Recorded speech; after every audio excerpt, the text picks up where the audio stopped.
Anies mau muasin warga DKI pakai KTP, ditulis oleh Papa Dimas di siwar.com. Pemprov DKI Jakarta meluncurkan layanan kependudukan 15 menit selesai. Gubernur DKI Jakarta Anies Baswedan memandang inovasi ini bisa meningkatkan kepuasan masyarakat terhadap pelayanan dari pemerintah. Ini bisa menjadi salah satu faktor yang membuat masyarakat memiliki kepuasan yang lebih tinggi dalam menerima pelayanan dari pemerintah. Hal ini juga memberikan kepercayaan bahwa efisiensi efektivitas itu bisa dilaksanakan di jajaran paling depan, kata Anies di Balai Kota DKI Jakarta, Jalan Medan Merdeka Selatan, Jakarta Pusat, Selasa 19 April, dikutip dari detik.com. Anies menjelaskan ada 12 jenis pelayanan kependudukan yang bisa dilayani dalam waktu 15 menit. Adapun inovasi layanan ini telah dimulai sejak Maret 2022 dan diupayakan berkelanjutan. Dalam hal ini, kami mengapresiasi Ditjen Dukcapil Kemendagri RI yang sedang memberikan bimbingan kepada kita semua, sehingga kita bisa melakukan implementasi di lapangan dengan efisien dan baik. Kami berharap masyarakat Jakarta bisa bersyukur untuk tinggal di Jakarta karena pelayanannya semakin lebih baik, ujar Anies.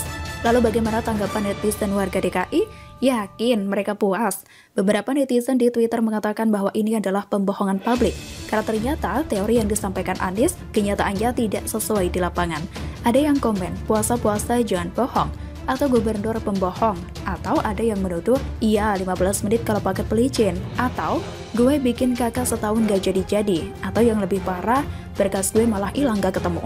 Katanya mau dicariin kalau udah ketemu gue bakal ditelepon, sampai hari ini gak ditelepon-telepon. Katanya, pada kenyataannya proses pembuatan KTP bisa berhari-hari, bahkan bisa berminggu-minggu, dengan alasan klasik yakni belangko kosong.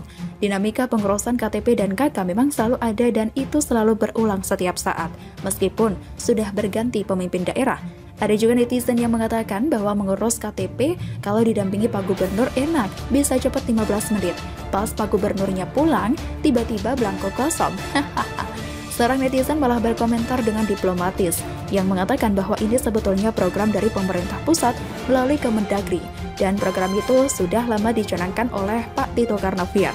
Tapi main klaim saja diserobot oleh Anies sebagai programnya Pemprov DKI Jakarta.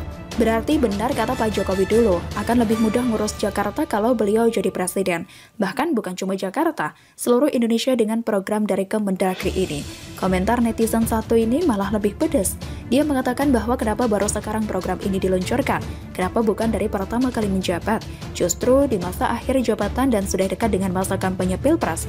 Mau nyalon modal pencitraan remeh-temeh kayak gini, Wan. Hahaha. Memang lucu-lucu kalau kita membaca komen para netizen ini, tapi inilah Indonesia. Bahkan komentar tidak hanya dilontarkan oleh netizen asal DKI Jakarta saja. Beragam komentar dari netizen di daerah juga menjadi perhatian saya. Banyak di antara mereka yang mengatakan di daerah mereka, program semacam ini sudah lama ada dan benar-benar sesuai fakta di lapangan. Tidak hanya di media, apalagi cuma pencitraan wali kotanya, Majlab. Sementara itu, PLT Kepala Suku Dinas Kependudukan dan Pencatatan Sipil atau Sudin Dukcapil Jakarta Pusat Jakpus Ginanjar mengatakan durasi 15 menit tersebut dihitung setelah administrasi selesai. Namun juga berkas kurang lengkap petugas akan mengembalikan. Ginanjar juga mengatakan tidak ada perbedaan yang signifikan dari proses pembuatan KTP saat ini dan sebelumnya. Menurutnya yang berbeda hanya waktu pembuatannya saja. Nah, kalau perbedaan di waktu pembuatan berarti memang ada birokrasi yang dipangkas.